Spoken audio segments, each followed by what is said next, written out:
Assalamualaikum warahmatullahi wabarakatuh. Perkenalkan, saya Nana Maratul Husna dari kelas Tatris Matematika 3C.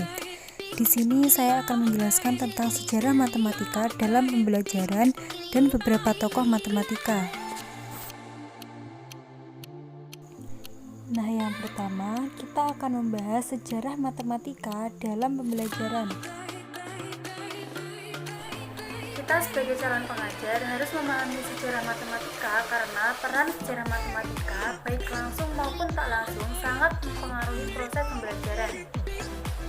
Terdapat 3 dimensi besar pengaruh positif sejarah matematika dalam pembelajaran. Yang pertama, understanding atau kepahaman, yang kedua, enthusiasm atau antusiasme, dan yang ketiga, skill atau kemampuan.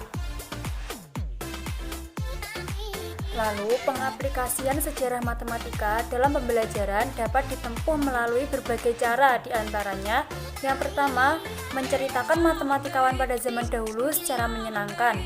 Yang kedua, memberi tugas-tugas tentang sejarah matematika.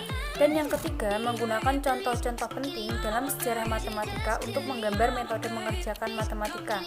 Dan terdapat banyak cara-cara yang lain yang dapat diterapkan guru untuk agar murid memahami sejarah matematika. Yang kedua, kita akan membahas tentang beberapa tokoh dalam matematika. Tokoh yang pertama adalah Pythagoras. Beliau lahir di Samos, Turki. Beliau juga mendirikan perguruan tinggi Pythagoras dan sumbangan matematikanya adalah teorema Pythagoras dan konversinya. Yang kedua ada Euclid, merupakan pendiri geometri yang dikenal dengan postulat paralelnya atau yang saat ini di sekolah-sekolah dipelajari dengan mata pelajaran geometri Euclid.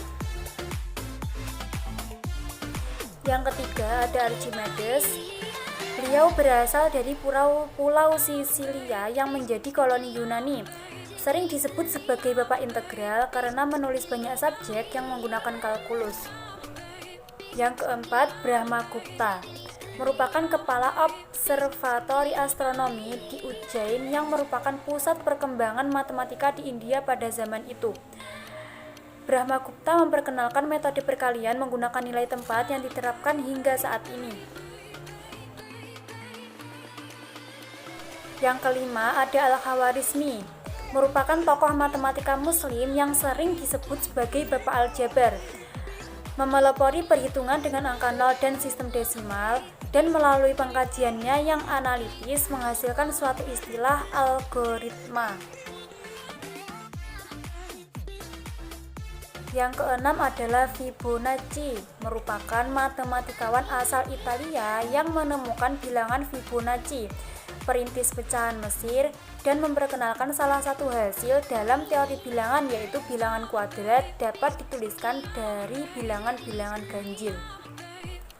Yang ketujuh, Descartes, merupakan tokoh filsafat yang berkontribusi dalam matematika.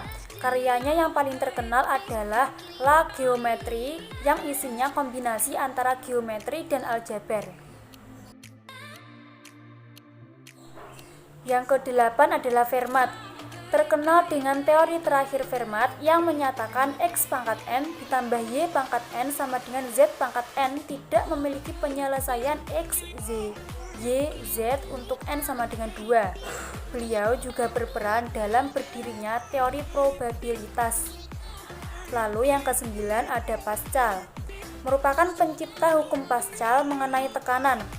Pascal juga membangun dasar teori probabilitas bersama dengan Fermat.